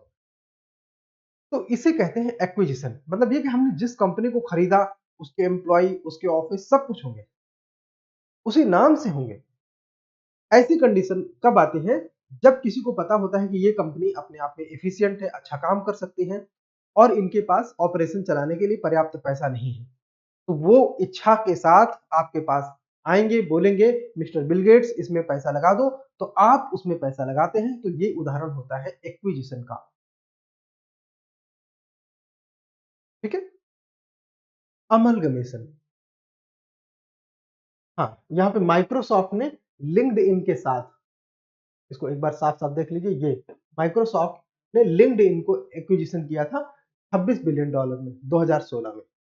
ठीक है, अमलगमेशन, जब एक कंपनी किसी दूसरी कंपनी को इस तरह से ऑब्जॉर्व करे कि वो कंपनी एग्जिस्ट ही ना करे, उसका ऑफिस एग्जिस्ट ना करे, उसके ऑपरेशन, सप्लाई चेन, मैनेजमेंट सब खत्म, बस कंपनी ए एग्जिस्ट करती है। उदाहरण के तौर पर तो कंपनी बी का क्या हुआ, वो एक प्रोडक्ट बस बन के रह गई। उसकी जो आइडेंटिटी है एक कंपनी के तौर पे खत्म हो गई, एक प्रोडक्ट बन रह गई बस। उदाहरण के तौर पे यूट्यूब, यूट्यूब या थम्सअप, थम्सअप पहले एक कंपनी थी, कोका कोला ने उनको अमलगमेट कर लिया। अब थम्सअप सिर्फ एक ब्रांड बस बन के रह गया कोका कोला कंपनी के अंडर में। यूट्यूब सिर्फ एक प्रोडक्ट बन के रह गया गूगल के अंडर में। ठीक है, तो ये अमलगमेशन का उदाहरण है। एक और उदाहरण होता है टेक ओवर। टेक ओवर में किसी एक कंपनी के मेजॉरिटी शेयर कोई दूसरी कंपनी का ओनर परचेज कर लेता है और ये फोर्सफुली होता है। टेक ओवर का उदाहरण है WhatsApp acquire taken over by Meta, Facebook. हाँ, मेटा ने व्हाट्सएप को टेक ओवर किया था। ठीक है, अप्रोक्सीमेट 10,000 मिलियन डॉलर में शायद उसका टेक ओवर हुआ है। ठीक है, तो ऐसी कंडीशन में उसके स्टेक होल्डर को लालच देके कंपनी का टेक ओवर किया जाता है। ठीक है, ऐसी कोशिश भारत में गौतम अडानी के द्वारा एनडीटीवी के लिए हुई, लेकिन एनडीटीवी का पूरी तरह से टेक ओवर नहीं कर पाए। ठीक है, एनडीटीवी के वो एक पार्टनर बन गए हैं। फाइनल स्थिति क्या होती है उसके लिए वेट एंड वॉच कीजिए, आने वाले टाइम में पता चल जाएगा, क्योंकि अडानी ने और 50% स्टेक होल्डर्स को ऑफर किया है, ओपन ऑफर, कि अपने शेयर बेच दें गौतम अडानी को। हाँ, ज्यादा प्रॉफिट देगा तभी लोग बेचते हैं। ठीक है,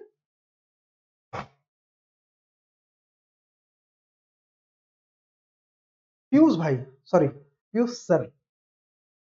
ठीक है, कोई बात नहीं। पीयूष जी अक्सर ये बोलते रहते हैं, उनको आप पहचानते होंगे ना, कि विदेश में हमारे साथ कुछ हमारे प्रोडक्ट को एक्सपोर्ट होने में ये रिस्ट्रिक्शन लगाए जा रहे हैं, या हम कहीं सप्लाई करते हैं तो कोई क्वालिटेटिव रिस्ट्रिक्शन लगाता है। चाइना में हमारी दवाओं के प्रति अक्सर देखा जाता है, हम चाइना में नई ब्रांचेस खोल रहे हैं बैंक की, तो अक्सर कोई ना कोई क्वालिटी एस्पेक्ट लगा के बैरियर पैदा किया जाता है। तो ये एफटीओ के लेके तमाम बैरियर लगाते हैं। इनको दिखाने का उद्देश्य ये है कि अब आप समझ गए होंगे कि हम लोग बैलेंस ऑफ पेमेंट की ओर चल रहे हैं। हम यहाँ पे बैलेंस ऑफ पेमेंट के कुछ फंडामेंटल डिस्कस करेंगे। ठीक है, ऐसा हम ये सब इसलिए कर रहे हैं, जैसे ही इकोनॉमिक सर्वे आएगा और बजट आएगा, तो सिर्फ इकोनॉमिक सर्वे और बजट की चीजें ही हमारे सामने रह जाएंगी, और ये सारे फंडामेंटल्स हम यहीं पे कवर कर लेंगे। तो आप इकोनॉमी में 28 मई को ज्यादा से ज्यादा क्वेश्चन सही कर पाएंगे। मेरी कोशिश रहेगी कि अगर 20 से 25 क्वेश्चन इकोनॉमी के जो हमेशा आते हैं, अगर वो आते हैं तो आपकी 100% एक्यूरेसी रहे, आपके क्वेश्चन गलत ना हो। अगर आपने 100% एक्यूरेसी मेंटेन कर ली, तो इकोनॉमी अकेले आपको 20 से 25 प्रश्नों का लीवरेज दे सकती है, मतलब 40 से 50 नंबर का।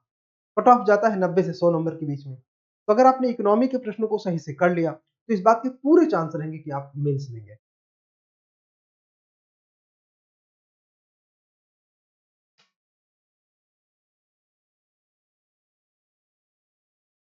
बैलेंस ऑफ पेमेंट क्या है, थोड़ा डिटेल से समझेंगे। बैलेंस ऑफ पेमेंट व्यवस्थित रूप से एक वित्तीय वर्ष के लिए एक निश्चित अवधि, तो अब इसमें क्या क्या आपने देखा, एक पहले तो आ गया वित्तीय वर्ष, मतलब जो भी बात होगी ये एक फाइनेंशियल ईयर के लिए होगी, 365 दिनों के लिए। ठीक है, भारत का शेष दुनिया के साथ, या किसी एक देश का दुनिया की बाकी देशों के साथ, अगर हम यहां पे हैं तो भारत का किसी एक देश के साथ, सॉरी एक किसी एक देश का अन्य सभी देशों से, यानी कि भारत का अन्य सभी देशों से, शेष दुनिया के सभी देशों से जो भी आर्थिक लेन देन होता है उसका सारांश है बैलेंस ऑफ पेमेंट। ठीक है, भुगतान संतुलन। बैलेंस ऑफ पेमेंट शेष दुनिया के साथ एक देश के निवासियों के बीच लेन देन है। इसलिए भारत का बैलेंस ऑफ पेमेंट भारतीय निवासियों, अब जब भारतीय रेजिडेंट यहां पे कहा जाता है, इंडियन रेजिडेंट, इस वर्ड पे ध्यान देना, ये मैंने बहुत अच्छे से बताया है, रेजिडेंट। अच्छा, अच्छा एक और चीज, स्मार्ट टैगिंग के फायदे क्या है। अगर आप ये जानना चाहते हैं कि रेजिडेंट क्या है, कई तरीके, आप गूगल में सर्च करेंगे, यूट्यूब में सर्च करेंगे, हजारों तरह के लोग आएंगे, अगर आप हमसे समझना चाहते हैं कि रेजिडेंट हमने क्या पढ़ाया है, तो आप सिर्फ रेजिडेंट डालिए, हमारा नाम डालेंगे, तो आपको सीधे रेजिडेंट पे प्ले हो जाएगा, वहीं पे आएगा, आपको टैग्स मिल जाएंगे सारे लाइन से एक के नीचे एक। तो उस पे आप अगर रेजिडेंट पे क्लिक करोगे उसके टाइमर पे, तो रेजिडेंट प्ले हो जाएगा। और इस तरह से आप चाहे जितनी बार जिस टॉपिक को रिवाइज करो, ठीक है। तो जो भारतीय रेजिडेंट हैं, अब भारतीय रेजिडेंट में व्यक्ति होते हैं, कंपनी होती है और सरकारी, इस हमारे रेजिडेंट हैं। गैर रेजिडेंट, नॉन रेजिडेंट, तो नॉन रेजिडेंट में एनआरआई आएंगे, विदेशी आएंगे और विदेशी संस्थाएं। इनके बीच के होने वाले सारे आदान प्रदान, मतलब ये कि अगर ये भारत है, इंडिया है, तो इंडिया के लोगों, ठीक है, इंडिया के कंपनीज और इंडिया की गवर्नमेंट, इनका दुनिया के सारे देशों में उनके लोगों, कंपनीज और विदेशी सरकारों, इनके बीच में जो फाइनेंशियल या आर्थिक लेन देन होता है, उनका रिकॉर्ड रखा जाता है, वो है बैलेंस ऑफ पेमेंट। आरबीआई, अब देखो कौन सी संस्था ये सब काम करती है, बैलेंस ऑफ पेमेंट तैयार करने के लिए जिम्मेदार है। बैलेंस ऑफ पेमेंट कौन तैयार करता है भारत में? आरबीआई, ठीक है। और यह आईएमएफ के बीओपी मैनुअल के अनुरूप होता है। देखो बीओपी का जो डेटा है उसकी स्ट्रक्चरिंग कैसे करनी है, कौन सा अमाउंट किस सेक्शन में डालना है, उसके लिए एक फॉर्मेट होता है, वो फॉर्मेट आईएमएफ ने बनाया है।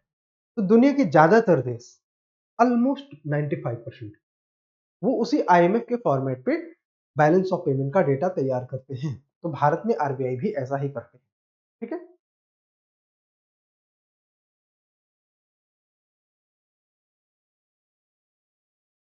ओके, बीओपी के तीन मुख्य घटक हैं। तो बीओपी अपने आप में इसके तीन मेन कंपोनेंट हैं। करेंट अकाउंट मतलब चालू खाता, कैपिटल अकाउंट मतलब पूंजी खाता, और फॉरेन एक्सचेंज रिजर्व मतलब विदेशी मुद्रा, ठीक है। तो ये वो चार्ट है जिसमें आपके कम से कम लास्ट 20 ईयर में 10 क्वेश्चन हिडन है। लास्ट 20 ईयर में 10 क्वेश्चन तो इस अकेले चार्ट से आए होंगे, और बहुत तो बहुत फैक्चुअल और सिंपल ही क्वेश्चन आए हैं उनके लिए जिन्होंने ये वाला सेक्शन अच्छे से समझा है। अन्यथा तो सरल सरल क्वेश्चन गलत करके आने वालों की बहुत बड़ी भीड़ है।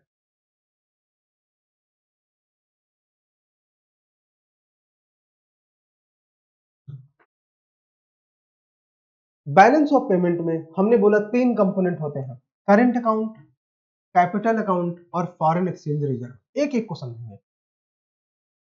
करंट अकाउंट क्या है?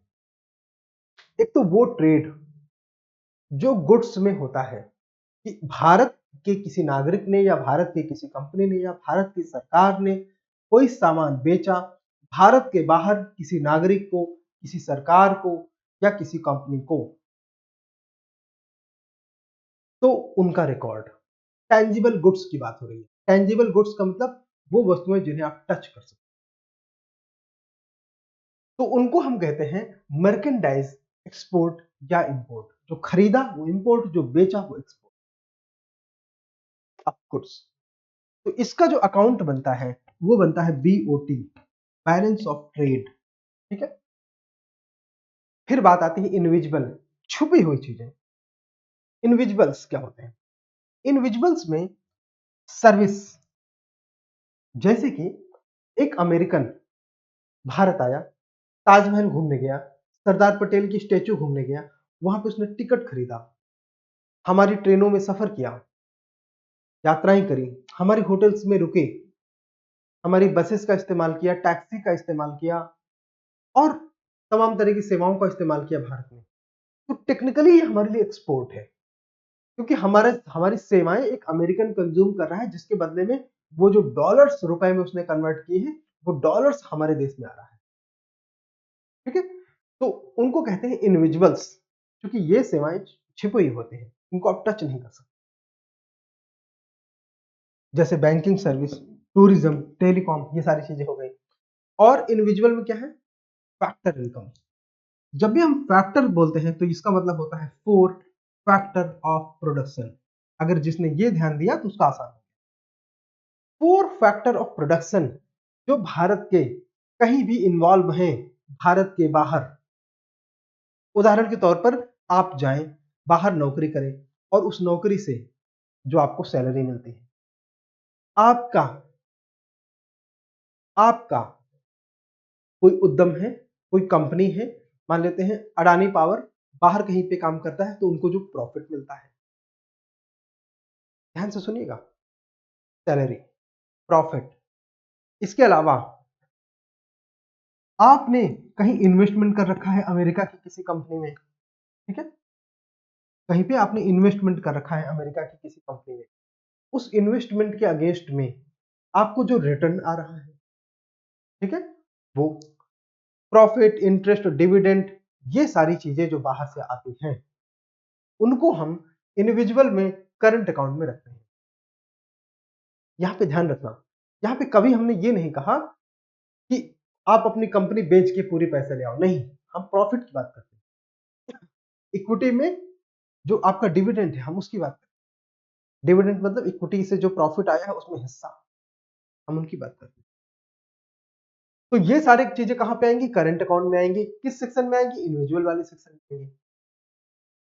क्लियर? इन्हीं में फंसते हैं ज्यादातर लोग, इन चीजों में। फिर तीसरी चीजें क्या है करंट अकाउंट में आने के लिए? चालू खाते में और क्या आएगा? देखो करंट अकाउंट मतलब होता है चालू खाता, जिसको अभी इसमें दिक्कत है तो वो अभी भी नोट कर ले। चालू खाता, ट्रांसफर्स। मान लेते हैं प्रियंका चोपड़ा अमेरिका में काम करते हैं, यू नो वेल। उसके मम्मी पापा रहते हैं इंडिया में। तो अगर वो बीमार पड़ते हैं तो उनके स्वास्थ्य के लिए जो पैसा वो भेजती है, एक उनकी जीवनचर्या के लिए जो पैसा भेजती है, या किसी भी प्रकार से कोई भी विदेशी, सॉरी इंडियन पर्सन बाहर जो रहते हैं, या इवन विदेशी भारत में अपने किसी नियर एंड डियर को पैसा भेजते हैं खर्च के लिए, खर्च के लिए, ध्यान रखिएगा, खर्च के लिए, ये सबसे महत्वपूर्ण पॉइंट है। अगर वो भारत के किसी खाते में अपना पैसा रखते हैं तो उसका मतलब अलग है, वो एनआरआई अकाउंट हो सकता है। लेकिन कोई अपने नियर एंड डियर को खर्च के लिए जो पैसे भेजता है भारत में, उसे रेमिटेंस कहते हैं। बहुत टेक्निकल तरीके से समझ जाओ। अगर मतलब प्रियंका चोपड़ा या उसका हस्बैंड या कोई भी उसके नियर एंड डियर वहां पे भारत में एक एनआरआई अकाउंट खोलते हैं और उस एनआरआई अकाउंट में अपना पैसा रखते हैं, तो वो रेमिटेंस नहीं है, क्योंकि वो पैसा हमको वापस करना लाइबिलिटी क्रिएट करता है। जब भी लाइबिलिटी क्रिएट करेगा तो वो करंट अकाउंट में नहीं आएगा। एसेट का बढ़ना घटना या लाइबिलिटीज का बढ़ना घटना वो कैपिटल अकाउंट में। जब भी वो ट्रांजैक्शन जिनमें कोई दायित्व तो नहीं होता, कोई लायबिलिटी नहीं आती, ना कोई लायबिलिटी जाती है, ना कोई लायबिलिटी बढ़ती है, ना कोई लायबिलिटी घटती है, ना कोई एसेट बढ़ता है, ना कोई एसेट घटता है, एसेट और लायबिलिटी उसका लेना देना नहीं है, ऐसी परिस्थिति में आया हुआ पैसा विदेशों से रेमिटेंस, गिफ्ट, ग्रांट कहलाता है। अगर किसी ने आपको कोई गिफ्ट दिया तो गिफ्ट वापस तो करना नहीं है, अगर किसी या उसके बदले कुछ पैसा तो आपको देना नहीं है। कोई किसी ने ग्रांट दिया, मान लीजिए आईएमएफ ने नकदी दिया भारत को, तो जो भी नकदी होता है, मान लीजिए $5,000, $10,000, $1,00,000 अगर भारत को दिया, ग्रांट में दिया, अमेरिका की सरकार ने दिया, या कोई ऐसे कंट्री जो भारत में इस तरह से पैसा देती है नकदी के माध्यम से, तो वैसी कंडीशन पर उन सारी चीजों को हम बोलते हैं transfers. I think point clear है, अगर ध्यान से सुन लिया तो क्लियर है।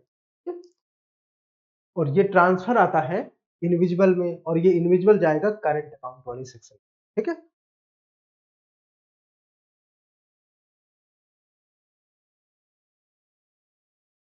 तो कैपिटल अकाउंट क्या है? अब आया कैपिटल अकाउंट। कैपिटल अकाउंट मतलब पूंजी खाता।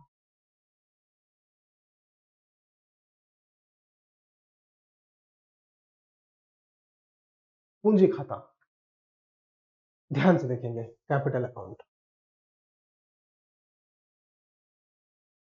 देखो, द वेरी टर्म कैपिटल का मतलब यह है, या तो एसेट बढ़ी या तो एसेट घटी, या तो लायबिलिटी बढ़ी या तो लायबिलिटी घटी। इन 4 पैरामीटर के माध्यम से हम चेक करते हैं कि कोई भी धन या ऋण कैपिटल है या नहीं। ओनली 4 फैक्टर्स, एसेट बढ़ी या घटी, लायबिलिटी बढ़ी या घटी। ठीक है, अगर आपने ये 4 शब्दों को ध्यान से सुन लिया, ठीक है, एसेट का मतलब होता है संपत्ति, संपत्ति बढ़े या घटे। लायबिलिटीज, अब अगर किसी को इसमें दिक्कत है कि एसेट एंड लायबिलिटी तुमको नहीं समझ में आया, तो साथियों हमने बैलेंस शीट बनाना सिखाया है। आप YouTube में जाइए, बैलेंस शीट लिखिए, हमारा नाम टाइप कीजिए, सीधे पहुंच जाएगा। कितना आसान है ना? अगर फॉरेन इन्वेस्टमेंट भारत में आता है, कैसे आएगा? मान लीजिए वॉरेन बफेट को लगता है कि अडानी की कंपनी बहुत ग्रो कर रही है, इसमें पैसा लगा दिया जाए, इसके स्टॉक खरीद कर, ठीक है, तो इसे हम बोलेंगे फॉरेन पोर्टफोलियो इन्वेस्टमेंट, एफपीआई। अगर बिल गेट्स को लगता है कि भारत में टीसीएस कंपनी अच्छा ग्रो कर रही है, एक काम करते हैं, इसमें एक मेजर स्टॉक खरीद लेते हैं 10% से ज्यादा, और इक्विटी में पैसा लगाता है 10% से ज्यादा, तो जब ये 10% से ज्यादा इक्विटी में पैसा लगाएंगे तो उसे हम बोलेंगे एफडीआई। कोई दिक्कत नहीं ना? इसके अलावा अगर भारत की कंपनी, मान लेते हैं गौतम अडानी अमेरिका जाता है और वहां पे व्यवसाय के उद्देश्यों से लोन लेता है, कहीं से भी, किसी बैंक से, किसी प्राइवेट उद्यम से, कहीं से भी, तो उसे बोलते हैं एक्सटर्नल, मतलब वैदेशिक, है ना, कॉमर्शियल, व्यवसाय के लिए, बारोइंग मतलब उधार, उसे बोलते हैं एक्सटर्नल कॉमर्शियल बारोइंग, ईसीबीज। ठीक है, इसके अलावा होती है बैंकिंग कैपिटल, मतलब ये कि एनआरआई, जैसे मान लीजिए कोई एनआरआई है, मतलब वो कभी भारत में था, अब वो विदेश का हो गया, एनआरआई, नॉन रेजिडेंट इंडियन, जैसे आप प्रियंका चोपड़ा को एनआरआई कंसीडर करिए, ठीक है, तो नॉन रेजिडेंट इंडियन अगर भारत में अपना एनआरआई अकाउंट रखते हैं या विदेशियों का पैसा एफसीएनआर में है, ठीक है, या और कहीं भी इस तरह का अकाउंट में पैसा है भारत के किसी बैंक में, उसे भारत के लोग खर्च नहीं कर सकते, क्योंकि बैंक उनको पैसा वापस कभी ना कभी तो करेगी, एनआरआई डिपॉजिट्स जिनको हम बोलते हैं, ठीक है, तो वैसी बैंकिंग कैपिटल पूंजीगत खाते में आएगी, ठीक है। और एक होता है फॉरेन एक्सचेंज रिजर्व, जो कि भारत में करीब करीब 600 बिलियन के आसपास। ये 3 कंपोनेंट होते हैं, तो आइए देख लेते हैं, कोई इसमें फंसने वाली बात हो तो बताना आप। चालू खाता, इसमें दृश्यमान व्यापार, वस्तुओं का निर्यात, ये सारी चीजें हमने डिस्कस कर लिया है, ठीक है। हाँ, चालू खाता वो होता है जिसमें कोई लायबिलिटीज न बढ़ती है न घटती है, कोई एसेट यानी कि संपत्ति न बढ़ती है न घटती है, लायबिलिटीज मतलब देनदारियां न बढ़ती है न घटती है। पूंजी खाते के केस में एकदम उल्टा है, इसमें या तो लायबिलिटीज बढ़ती है, देनदारियां बढ़ती हैं, और या तो एसेट बढ़ती है या घटती है, मतलब कि एसेट लायबिलिटीज का बढ़ना या घटना, एसेट का बढ़ना या घटना, लायबिलिटीज का बढ़ना या घटना, वो निर्धारित करता है कि कैपिटल अकाउंट है, ठीक है। पूंजी खाते में एफडीआई, एफपीआई जैसे विदेशी निवेश, कंपनियों और सरकारों द्वारा लिया गया ऋण, एनआरआई डिपॉजिट्स जैसे बैंकिंग कैपिटल शामिल है। और जब कोई व्यक्ति विदेश में शेयर खरीदता है तो ये पूंजी खाते के अंतर्गत आता है, क्योंकि ये संपत्ति में बदलाव है, ठीक है। जब व्यक्ति को लाभांश प्राप्त होता है तो चालू खाते में आता है, क्योंकि इससे संपत्ति में कोई बदलाव नहीं। ये पॉइंट डिस्कस किया जाना जरूरी है।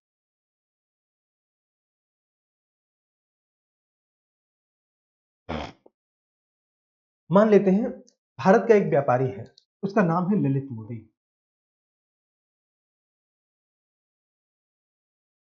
ठीक है, ललित मोदी। अब ललित मोदी की एक कंपनी है, कहां पे? यूके में, यूके में ये कंपनी का पाई चार्ट है, ललित मोदी का 100% इसमें शेयर है, फॉर ललित मोदी, ठीक है। इस कंपनी का वैल्यूएशन किसी टाइम में मान लेते हैं 100 रुपए है, अच्छा पाउंड, ठीक, तो पाउंड में मान लेते हैं, उससे कोई समस्या नहीं है, 100 पाउंड है। ऐसी कंडीशन पर, अच्छा 100 पाउंड बहुत कम होता है, चलिए 100 मिलियन पाउंड मान लीजिए, ललित मोदी मान लेते हैं भारत में रहता है, उसकी कंपनी है, ठीक है, एलएम, इसकी कंपनी का नाम है एलएम प्राइवेट लिमिटेड, एलएमपीएल, है ना। तो ललित मोदी की इस कंपनी में जिसका वैल्यूएशन है 100 मिलियन, अगर साल भर में ये व्यवसाय करती है और इसे व्यवसाय से फायदा हुआ 10 मिलियन का, तो इस कंपनी की जो नया वैल्यूएशन आएगा वो कितना आएगा, 100 मिलियन प्लस 10 मिलियन। 100 मिलियन की ये जो एसेट है उसमें 10 मिलियन का ये प्रॉफिट हुआ, इसको इस तरह से भी कहा जा सकता है।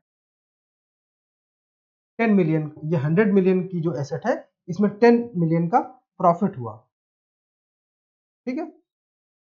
अब अगर इस 10 मिलियन को मशीनों में खर्च कर दिया जाए तो एसेट हो जाएगी 110 मिलियन की। लेकिन अगर इसका जो है 10 मिलियन, अगर इस 10 मिलियन को भारत में वापस भेज दिया जाए तो ऐसी कंडीशन पर जो ट्रांसफर होगा वो जाएगा करंट अकाउंट, ना कि कैपिटल अकाउंट में, ठीक है। तो ये सारी चीजें इस तरह से हम देखते हैं यहां पे पूंजी खाता और चालू खाता, ठीक है। तो साथियों, बैलेंस ऑफ पेमेंट का ये सेशन है, इसको हम आगे बढ़ाएंगे। आज बैलेंस ऑफ पेमेंट पे हम यहीं पे रोकते हैं, इसकी हम हल्की सी व्याख्या फिर से करेंगे और अगली क्लास में इसको और ज्यादा डिटेल में समझते हैं। Thank you so much.